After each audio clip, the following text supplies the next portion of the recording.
Oui, il est aux alentours de 19 h hier soir lorsqu'une rixe éclate entre des vendeurs à la sauvette. Deux personnes sont en train de se battre avec un couteau et c'est là qu'un équipage de police passe par là, voit la scène et décide d'intervenir. L'un des deux hommes est en train d'asséner des coups de couteau à l'autre.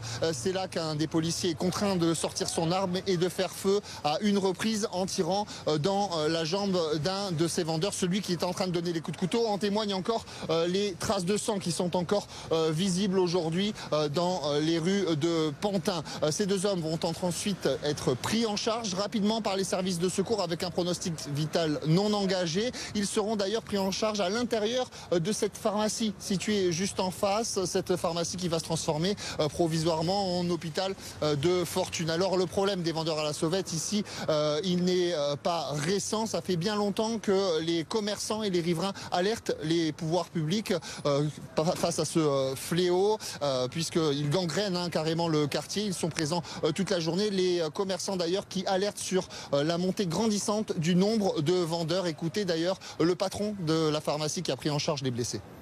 Le nombre de vendeurs de cigarettes ne fait que se multiplier par 2 tous les ans. Il n'y a pas de volonté politique d'arranger le système.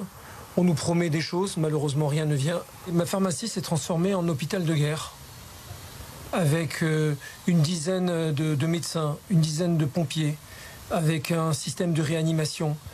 Je ne pensais jamais vivre ça un jour. Je ne sais pas où ça va s'arrêter cette histoire.